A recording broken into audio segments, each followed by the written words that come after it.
12 years of silence had sculpted Thorne Whitmore's ranch into something sacred, a sanctuary carved out of grief. Framed by wind, cattle, and the absence of human voices. After the fire, after the whispered accusations that followed him like smoke wherever he went, he had made a vow: no more attachments, no more entanglements. The world had taken everything he once loved. He would give it no more chances. His days bled into each other. Sunrises met with quiet determination. Sunsets marked by tired muscles and the satisfaction of simplicity. The cattle never asked questions. The wind didn't judge, and the land offered a steady rhythm that his broken heart had grown to trust. He built fences not only to keep animals in but to keep the past and people out. But peace has a fragile heartbeat, and it faltered the morning he saw her. There, leaning against the weathered fence post like a forgotten prayer, lay a woman who didn't belong to his world. Her dark hair tangled with dirt and dried blood. Her dress torn and clinging to her like the wind itself had tried to keep her upright before she collapsed.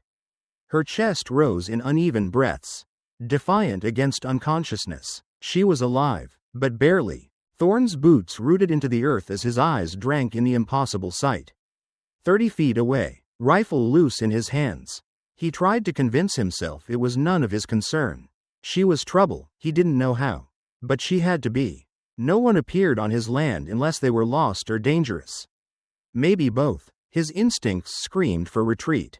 But something in her presence, something in the stillness that now pulsed with fragile breath and bleeding life, reached through the walls he'd built. Her suffering didn't shout, it whispered. Tender and unrelenting, like the voice of the woman he'd once loved.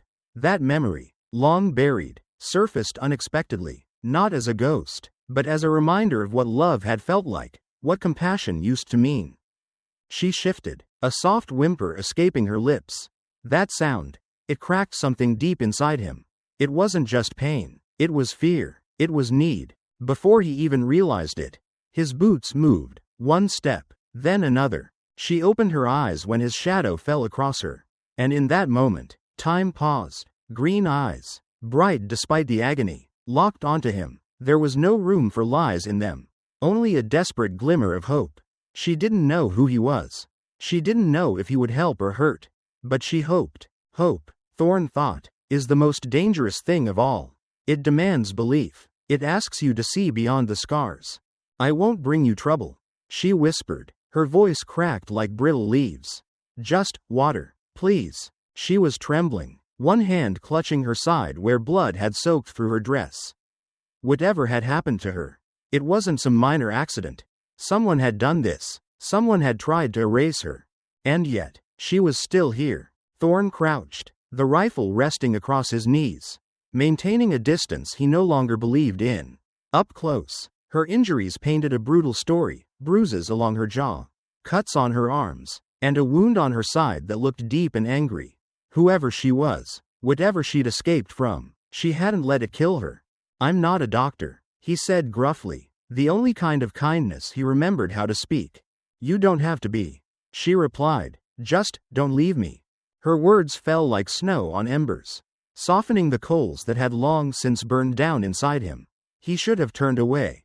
12 years ago, he would have. But this woman wasn't just another reminder of the world's cruelty. She was evidence that even amid horror, someone could fight to survive. And something about that made him believe that maybe, just maybe, he still had something left to give. Without another word, he slid an arm under her shoulders, his touch tentative, afraid of breaking something more than her bones. She flinched, then leaned into him as if the weight of her own survival had become too much to bear alone. He felt her shiver, not from the cold, but from the uncertainty of being held when the world had offered her only harm. My name's Serafina Caldwell, she whispered, leaning into him as he lifted her. Thorne, he replied, Thorne Whitmore, and you've made one hell of an entrance. As he carried her toward the house, each step felt heavier, not from her weight, but from what her presence meant. The ranch had been his escape, his burial ground, and yet, with every breath she took against his chest, something stirred that he thought had died with the ashes of his old life. Maybe hope hadn't been extinguished. Maybe it had just been waiting.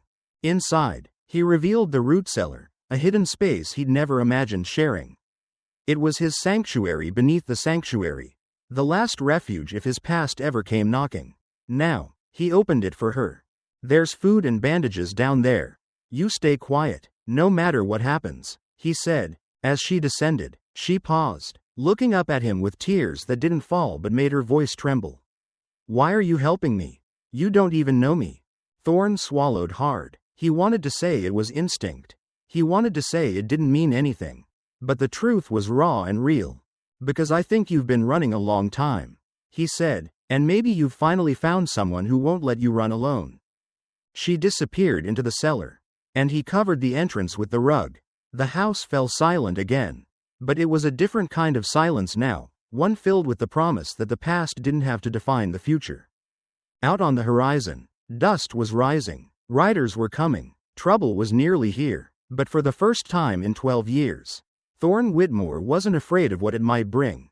He had something to protect again. He had hope. Blank. Blank. The air hung heavy with dust and foreboding as Thorn closed the trapdoor behind Serafina. Beneath the rug, beneath the floorboards, she was safe, for now. But her voice, fragile and shaking, still echoed in his mind. "Please. They're coming." That plea had changed everything. He should have ignored it, should have let the world devour itself while he kept tending cattle and pretending he'd left it behind. But those words, 2 syllables dripping with exhaustion and terror, had torn through 12 years of solitude like lightning through dry timber. Please. It wasn't just a cry for water or shelter. It was a cry for salvation. He remembered how her eyes had met his, green and shimmering like spring after a long winter. Even through the pain, they held a plea that wasn't just for survival, it was for belief. For trust. For someone to see her as more than a burden or a problem. She needed someone who would believe her story. So he'd listened. She had spoken slowly, each word painful, her breath ragged from running too far with wounds too deep. Her voice cracked like dried wood. "Men from Deadrock Canyon, they're tracking me. 3, maybe 4, they've been on my trail since yesterday." Deadrock Canyon. Thorn's jaw had clenched the moment she named it. That place wasn't just another forgotten hole in the earth, it was a pit where men went to vanish. Miners and mercenaries, fortune seekers and fugitives. It was a place where no one asked who you were or what you'd done. Because the answers were always the same: too much. "If they're from Deadrock," he'd said, keeping his voice even, "you either stole something, or saw something." Her gaze flickered downward, her hands, slick with drying blood, clutched tighter at her side. And for a moment, he saw the pain give way to something else: shame. Maybe. Or guilt. Not because she'd done wrong, but because she was dragging danger to the doorstep of someone she didn't even know. "I saw something," she whispered at last, and he'd leaned in, catching the words as if they were secrets the wind might steal.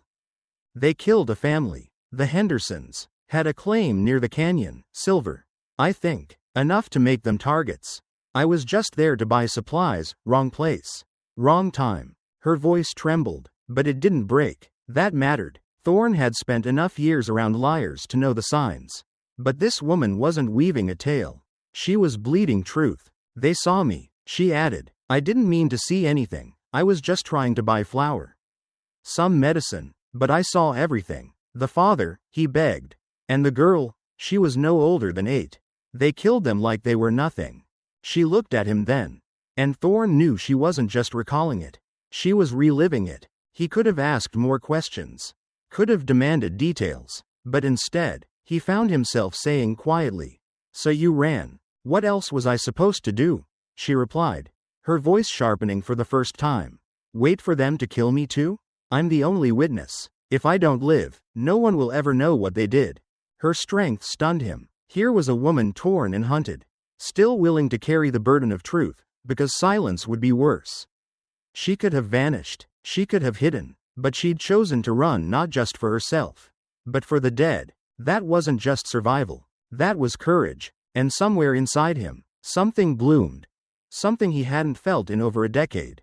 A slow, cautious hope, not just for her, for himself. Because standing before him wasn't just a stranger in need. She was a flicker of what he used to believe in. Justice, honor, love. A sound cut across the plains then, hoofbeats. Fast and purposeful. He glanced to the horizon and saw the dust rising. Just as she'd warned. 4 riders. Armed. Angry. And much too close. Serafina tried to stand, her body rebelling against her bravery. "Please," she whispered, gripping the fence for balance. "Just point me toward water. And I'll keep running. I won't bring this to your door." But Thorn was already moving. Already calculating. She didn't need to say it. He was already involved. The moment her blood had touched his fence. The moment her eyes had begged him to care. He'd crossed the threshold between safety and purpose. "No," he said simply. "You're not running alone anymore." He slipped an arm around her waist. Feeling how light she was. How every breath came at a cost. Her strength hadn't run out, but it was fading fast. And yet, she didn't resist. She leaned on him not as a burden, but as someone who hadn't had the luxury of leaning on anyone in a long time. As they moved toward the house, her voice came soft against his chest. "Why would you do this?" He could have answered a dozen different ways. Because of what she'd seen. Because of the killers. Because of the child they murdered. But what he said was this: "Because you still believe your life matters." She looked up at him, surprised by the gentleness in his voice. He met her gaze and added, "And maybe I needed reminding that mine still does too."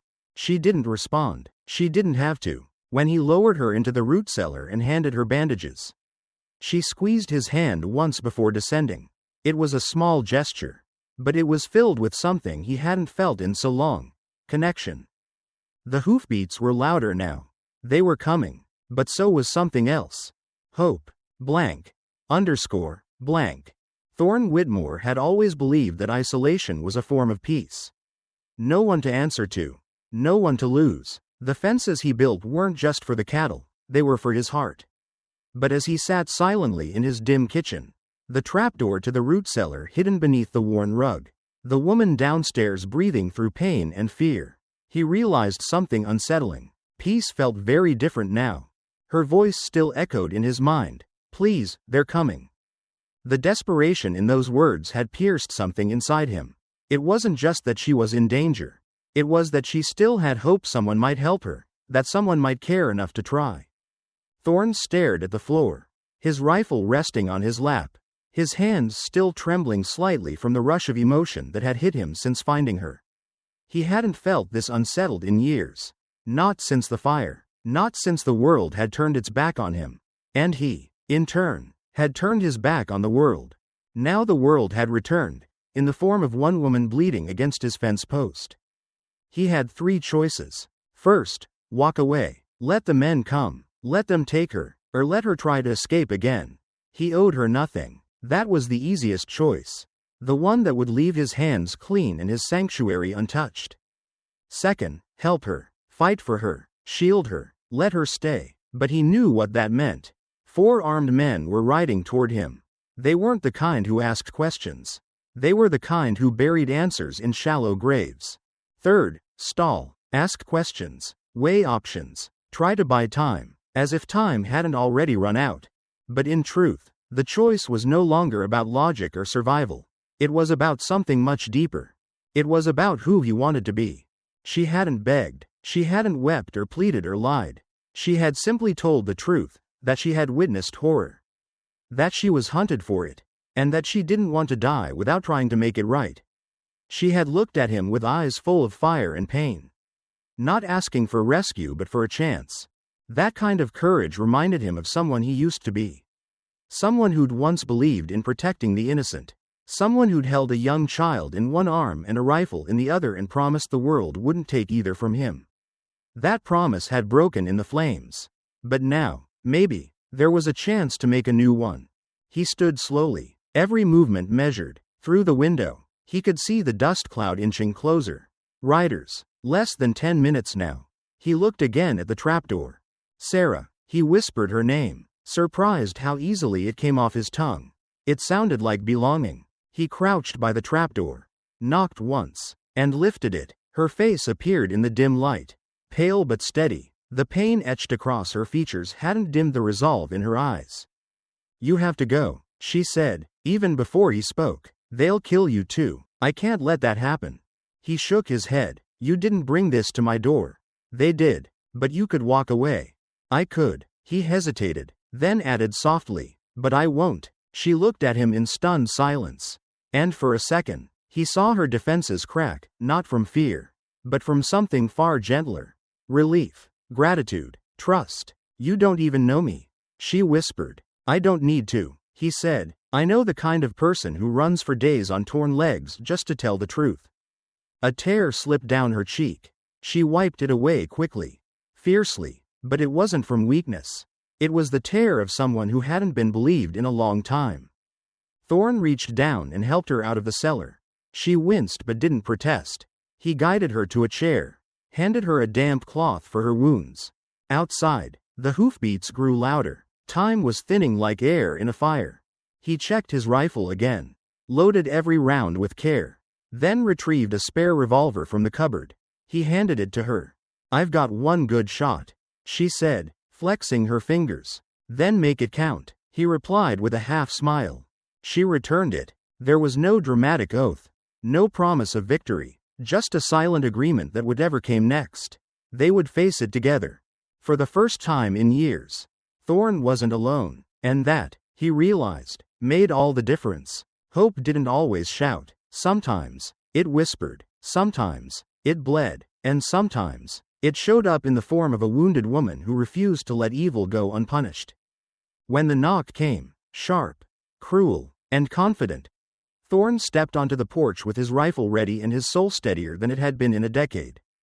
Kane Murdoch stood with 3 others, dust-covered and armed, eyes scanning the house with a predator's precision.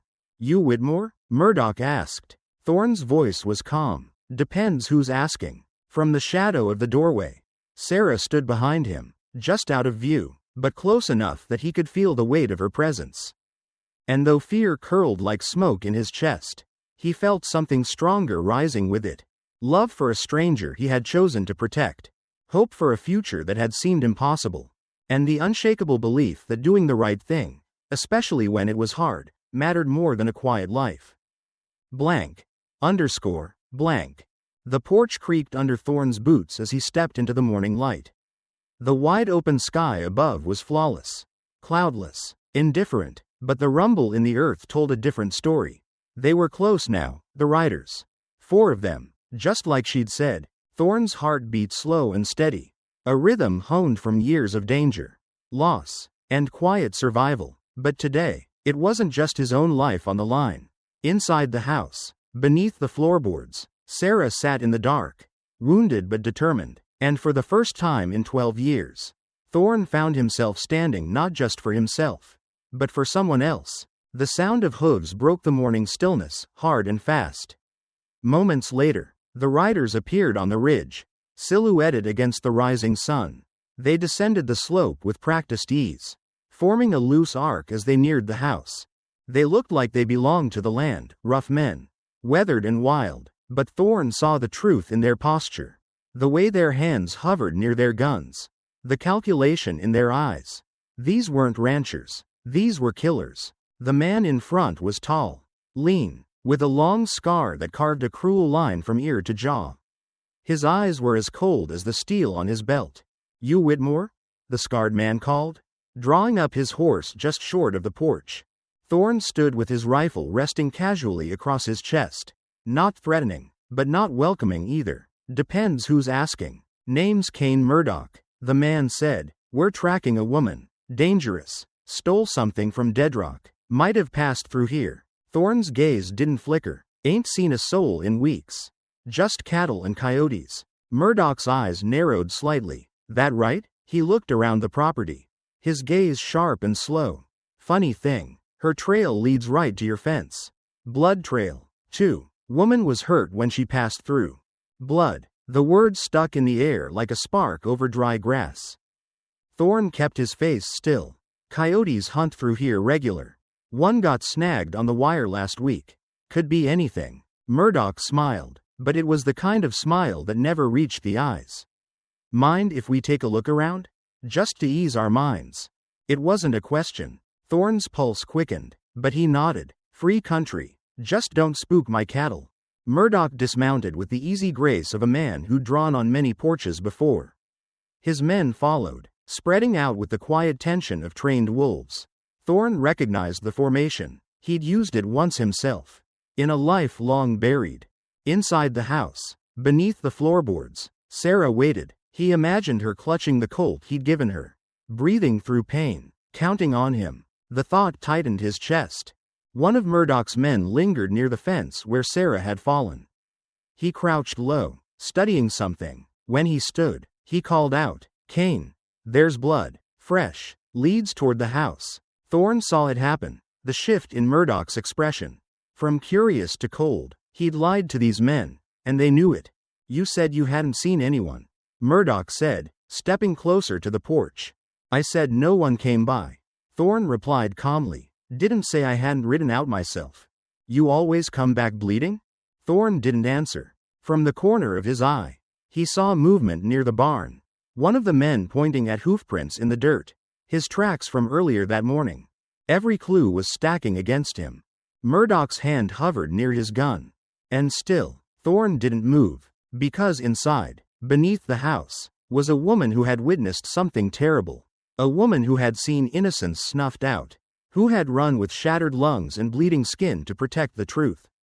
And for reasons he didn't fully understand. He believed in her. He couldn't let these men take that away. Before the tension could snap into violence, a new sound rose from the east, hooves. Again, fast, urgent, all eyes turned. A single rider topped the ridge, dust trailing behind him. Young, breathless, desperate, he pulled up hard, his horse lathered with sweat. "Kane," he shouted, "we got problems back in Deadrock. Sheriff's asking questions about the Henderson claim." Someone tipped him off. Murdoch swore, his expression darkening. "What kind of questions?" "The kind that end with a rope."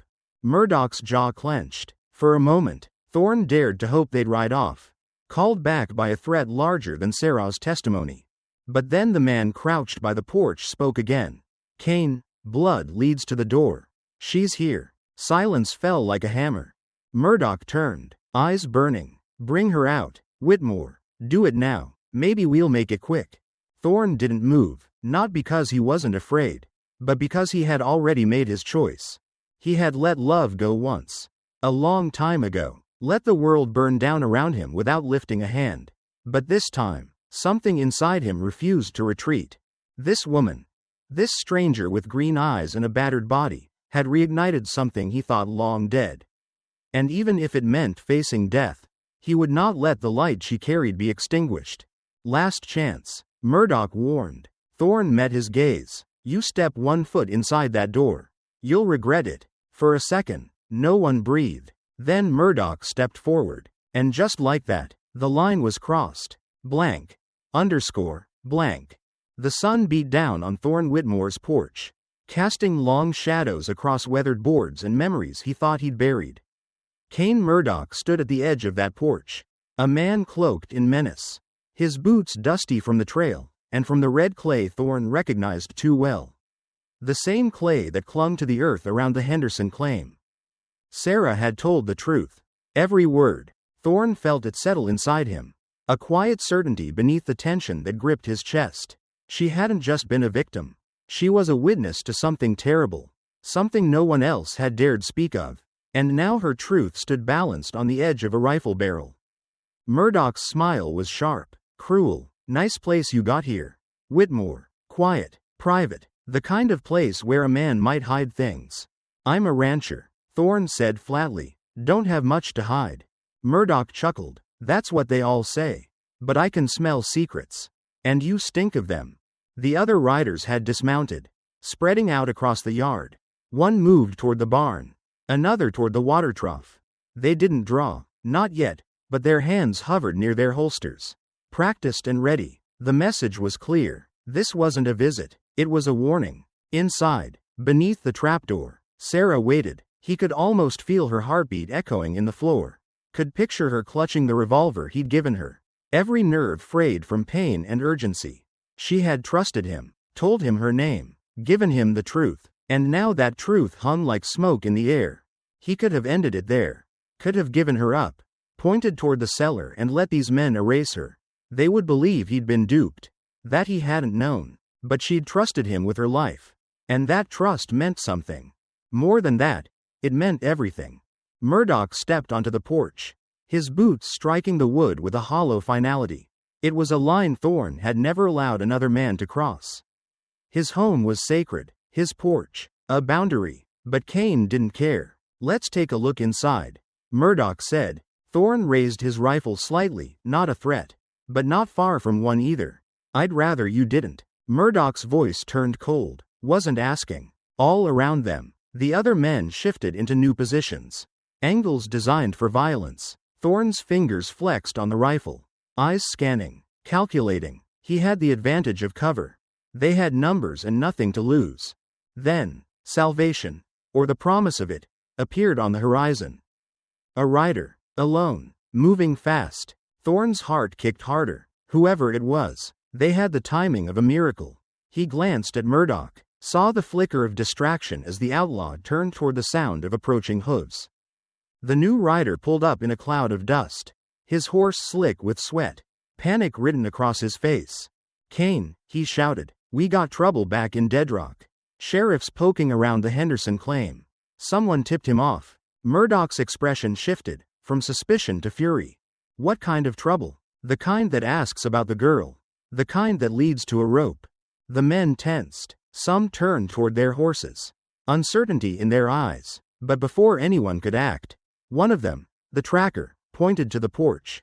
"Blood trail leads right to the door," he said. "She's here." The fragile illusion shattered. Murdoch turned back to Thorn, eyes blazing. "You lied to me." Thorn didn't flinch. "I said I hadn't seen anyone. Never said she wasn't here." The truth hung between them, brittle and bright. Murdoch's hand dropped to his pistol. "Bring her out, Whitmore. Do it now, and maybe we'll make it quick." Thorn's grip on the rifle tightened. He stood between them and the house, between death and the woman who had chosen to trust him. 12 years ago, he might have stepped aside, but now there was something worth standing for. Blank. Blank. Inside the house, Sarah heard everything, every word, every threat, and she knew time had run out. Pain burned through her side as she pushed the trapdoor open, ignoring the protest of her injuries. She wasn't going to let Thorn face this alone. "Don't," he called, hearing the wood creak. But she was already there, rising from the shadows like a ghost wrapped in sunlight and grit. The pistol trembled in her hand, but her eyes, those brilliant green eyes, burned with purpose. Cain Murdoch saw her and sneered. "There she is, the witness, the problem." Sarah stood tall, every breath agony, but her voice was strong. "You killed them, the Hendersons, even the little girl. She was 8. The words hit harder than bullets. For a moment, silence reigned. Then Murdoch's voice turned cold. "You're dead, girl. You just don't know it yet." "I do know," Sarah replied, "but I'm not dying quietly." Thorn looked at her, and something in his chest shifted again. She could have stayed hidden. Let him carry this fight alone. But instead, she had risen to stand beside him. Love isn't always born from years or kisses. Sometimes, it begins in trust, in the choice to stand together when the world demands otherwise. And in that moment, Thorn understood what he was truly fighting for. Not just her life, but the chance for something neither of them believed they could have again. Hope. Blank. Blank. The first shot was thunder. Curtis never even drew his gun. Thorn's rifle cracked, sharp and final, and the man dropped like a sack of grain. The sound echoed across the open plains, scattering birds into the morning sky. Everything that came after moved like a storm, chaotic, deafening, and unstoppable. The quiet ranch had become a battlefield. Murdoch dove behind his horse, barking orders as Thorn's second shot splintered the porch beam inches from his head. The others scattered, ducking behind the water trough and the barn. Bullets flying in quick succession.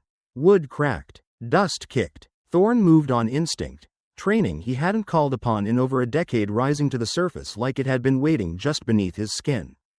But he wasn't alone. Behind him, Sarah crouched by the porch railing, the Colt steady in her bruised hands. Blood seeped through her makeshift bandages. But her gaze was steady, her aim precise. Her presence was a promise that he didn't have to fight this war by himself. They moved like a pair who had fought together for years.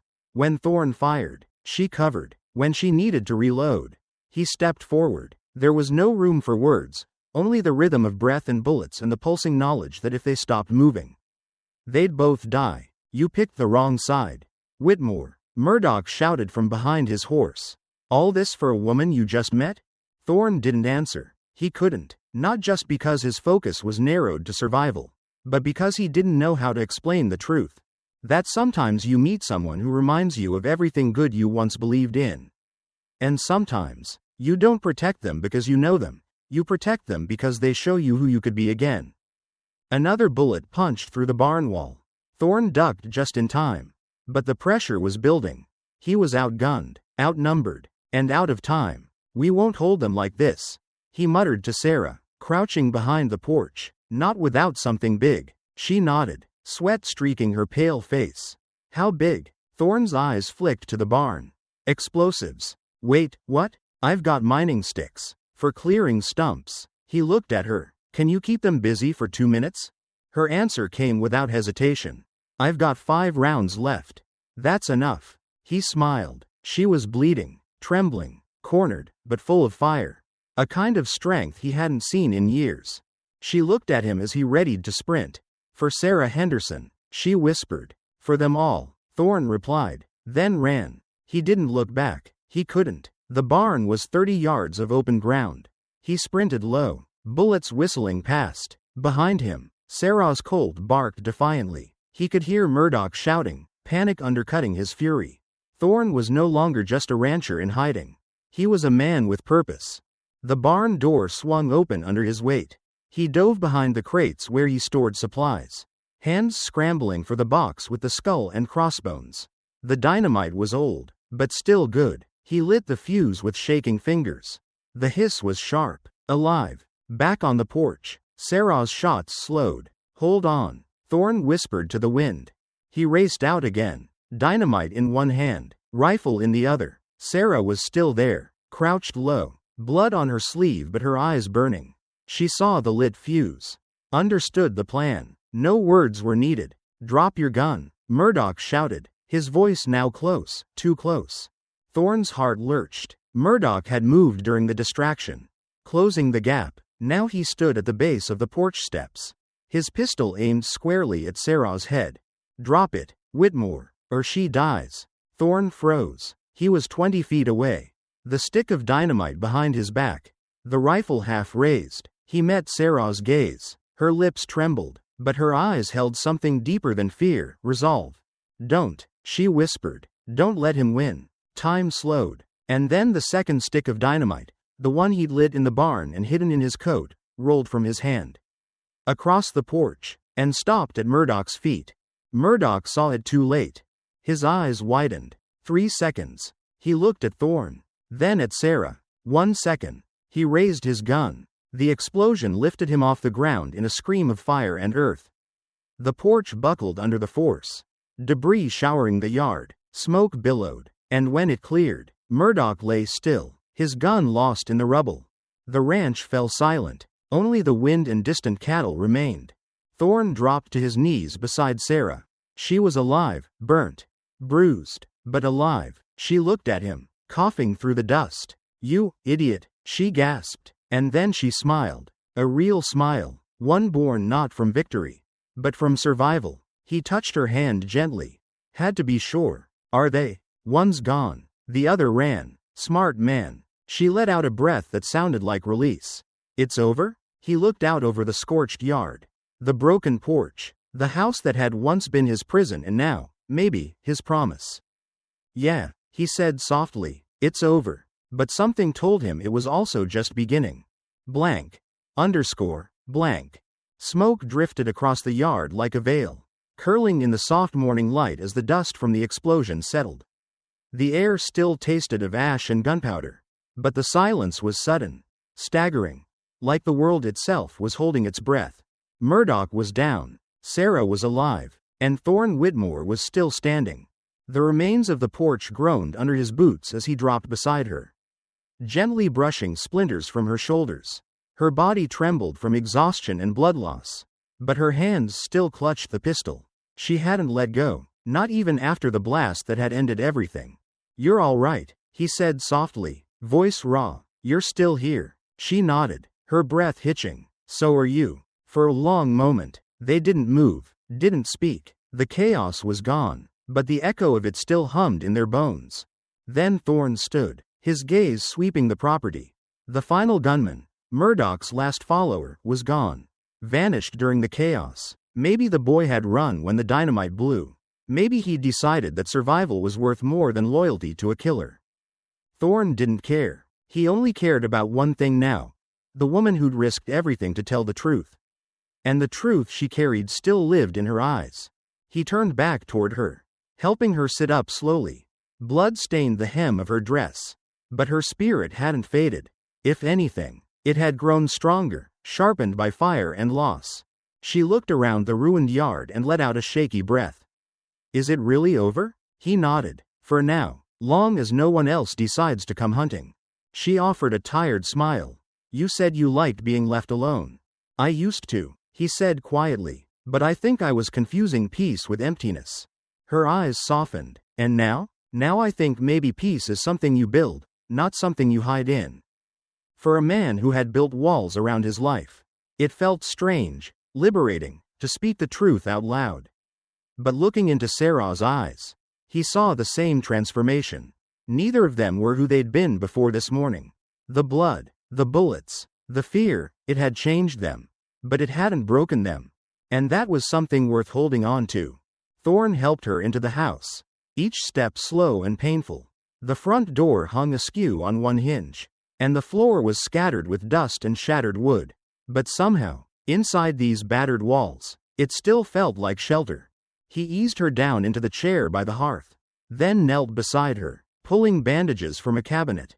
She winced as he cleaned her arm, but didn't complain. Instead, she watched him, really watched him, as if trying to memorize the face of the man who had chosen to stay.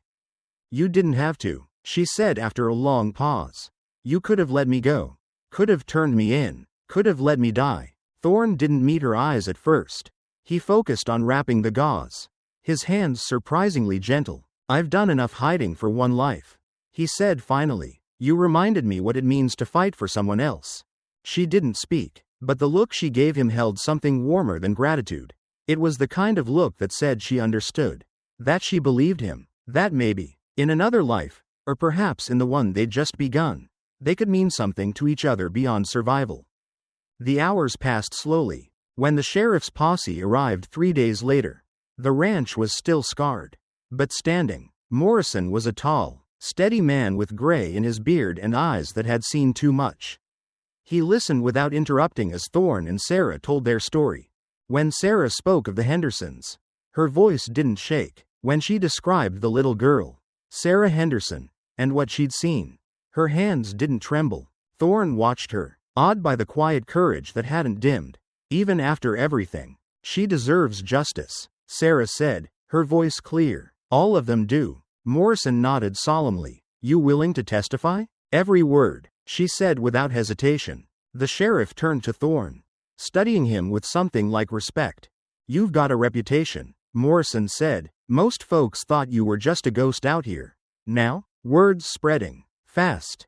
Thorne shrugged. Did what needed doing. Morrison smiled. You made more than peace. You gave this territory a reason to believe in right and wrong again. After they left, taking the bodies and the evidence with them, Thorne and Sarah sat together on what was left of the porch. The sky was painted in streaks of orange and gold, the kind of sunset that made you forget how cruel the world could be. You could go anywhere now, Thorne said gently. Sheriff said he'd help you.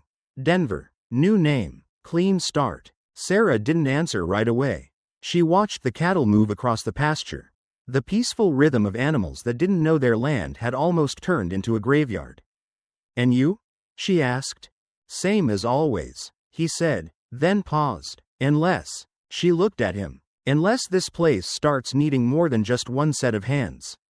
He added softly, and a woman's touch, maybe even some company, maybe a home. Sarah's smile was slow, but real. Are you offering me a job, Thorne Whitmore? He reached over and took her hand in his. No, I'm offering you something better.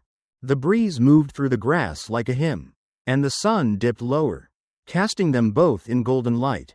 I've been running for so long, Sarah whispered. I forgot what it felt like to stop.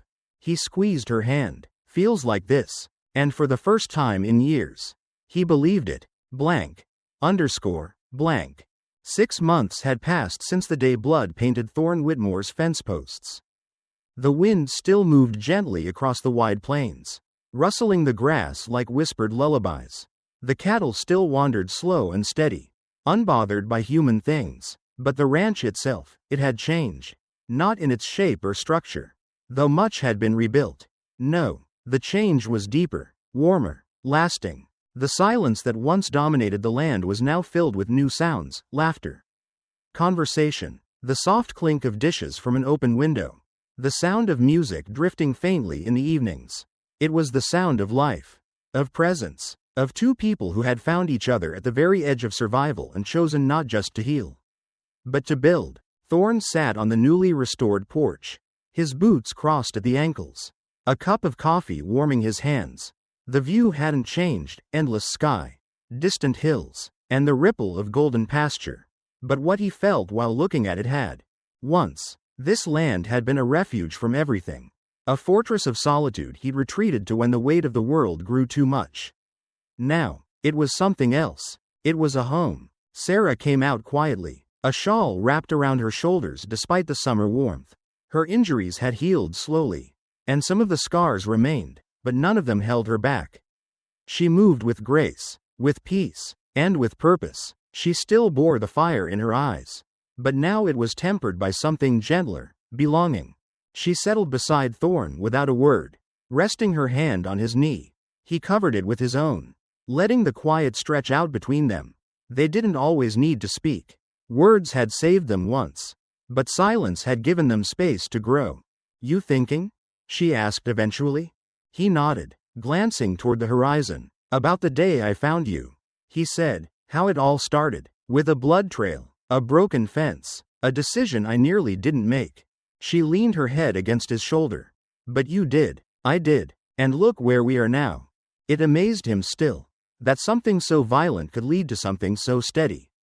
That in a world full of cruelty and loss, two broken souls could find each other, and instead of retreating into grief, they could build something stronger than either had known before. After the sheriff had left, after the bodies were buried and the evidence delivered, rumors had started spreading. Tales of what happened at the Whitmore ranch traveled farther than either of them expected. Travelers began to stop by, not out of curiosity, but out of gratitude. The Henderson name was spoken with reverence again, and Thorne, once forgotten, was remembered not for his scars, but for his courage. He never sought fame, never wanted it, but what came wasn't fame. It was trust, respect. People brought food, supplies, even tools. They'd come to shake his hand, to thank Sarah for speaking when it mattered most. Some left quickly, others lingered a while, and a few, strangers with stories of loss, like Sarah once was, stayed longer, looking for work, looking for shelter, looking for a place to rest. And Thorne found himself saying yes, again and again, because he remembered what it felt like to have nowhere to go. And because Sarah, with her quiet smile and fierce heart, reminded him what it meant to make room for others. They fixed up the barn, built extra beds, added a new fence line. What had once been a place to disappear had become a place to arrive. And though he still kept his rifle cleaned and ready, it stayed by the door now, untouched. He hadn't needed it since that day. Some battles, once won, stay won. Sarah's hand squeezed his. "I'm glad I didn't run," she said softly. "So am I," Thorne replied. He looked at her then, really looked. Her face, once pale with fear and pain, was now lit by the golden light of the setting sun. Her green eyes still held the same depth, the same strength, but now, they also held peace. They'd built it together, plank by plank, morning by morning. She had stopped running. He had stopped hiding. And what remained was something simple and profound. Love, not loud or urgent, but steady as the land around them. Rooted in trust, watered by time, grown under skies that had once seemed too wide to ever feel close. Inside, the fire crackled low. Dinner waited, and beyond the ridge, a rider approached. A traveler by the look of it, likely seeking shelter or directions. Maybe even a new beginning. Thorn stood slowly, setting his mug aside. Sarah watched him rise. You going to greet them? He smiled. Wouldn't feel right to leave a stranger outside. She grinned back. Not after everything. As he moved toward the gate, he looked back once, watching her in the fading light. 12 years ago, he'd built this ranch to be a tomb for the man he used to be. But now it was a sanctuary. Not just for him, for them, and for whoever came next. Blank. Underscore. Blank. They came from the mountains. From mining towns. From dust-ridden trails that stretched like threads across the vast, sunlit frontier. Travelers. Drifters. Widows with children. Men tired of running. Women who had forgotten the sound of laughter. They came because of the stories, whispers of a ranch where something remarkable had taken root. A place where peace had not only been claimed but kept. The Whitmore Ranch. At first, it had only been a tale shared over campfires and dusty taverns. A scarred man who once lived like a ghost, who took in a bleeding stranger and fought off death itself to protect her. A woman who had seen horrors and still stood. A home born from the ashes of violence. The kind of story people wanted to believe, because believing meant that even in a brutal world, sanctuary still existed. And when people arrived, breathless and weary, they found more than the tale. They found truth. The house still bore the signs of battle. The porch, though rebuilt, creaked in places. The barn had scorch marks near its base where dynamite had exploded. But what truly set it apart wasn't the structures or the land. It was the people. Thorn and Sarah, together, they had created a rhythm. A way of life built not on fear, but on restoration. He worked the cattle and the fields. His strong hands steady even as his body carried the scars of wars fought within and without. She managed the home, the small garden, the children who came and stayed and needed stories before sleep. And both of them welcomed anyone who knocked with the same quiet promise. You are safe here. One evening, a girl no older than 8 approached the fence line, dust streaking her dress, a younger sibling clinging to her side. Their mother, limping from a fall, followed behind, eyes wide with uncertainty. Sarah saw them first. She had been planting herbs near the back porch and rose slowly, wiping her hands on her apron.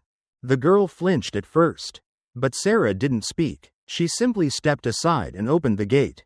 That's how it always started. With silence, with presence, with the gift of being seen. Thorn appeared a moment later, catching sight of the trio and nodding once. You hungry? He asked.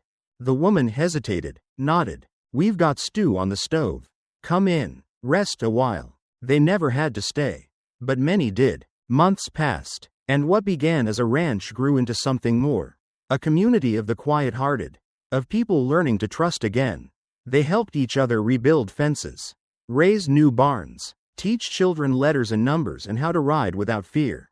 The wind that once whistled through empty fields now carried laughter. And through it all, Thorn and Sarah stood side by side. The quiet strength beneath it all. He never spoke much about his past. Neither did she. But sometimes, at night, when the stars were high and the children were asleep, they would sit together on the porch and remember. Do you think, Sarah asked once, if I hadn't shown up, if that day had passed quietly, would you still be out here? Alone? Thorn was silent for a long time. Then he turned to her and said, I think I would have died quietly. Not in the body, but in the soul. She took his hand, squeezing it gently. But you didn't, she said. No, he agreed, because you showed up, because she had, broken, bleeding, terrified, but full of truth. She had brought chaos, yes, but she had also brought life. Fire that didn't burn, it warmed. A purpose deeper than survival. Sarah rested her head on his shoulder. I used to believe I didn't deserve a second chance. Thorn kissed her temple, his voice barely above a whisper. And now? Now I think, we're all just waiting for someone to remind us what it feels like to be whole again. They didn't say I love you every day, but they lived it. In every meal they shared, in every child they comforted, in every seed they planted, in every gun they kept locked away unless absolutely needed. Their love wasn't loud, but it lingered in the air, rooted deep like the trees along the edge of the pasture, unshakable, patient, and strong. People asked sometimes if they were afraid, of Murdoch's men, of revenge, of another tragedy. Thorn's answer was always the same. We keep watch, we keep faith, and we stand together. Sarah would add, the world didn't give us peace. We made it, and we'll keep making it. Their story, once born in blood and danger, became a lesson passed from traveler to traveler, that even in the darkest places, light can take hold, that a single act of kindness, choosing to stop, to help, to trust, can reshape the path of 2 lives, or many, and that some homes are built not with wood or stone, but with courage and compassion. Thorn still kept his rifle cleaned and ready.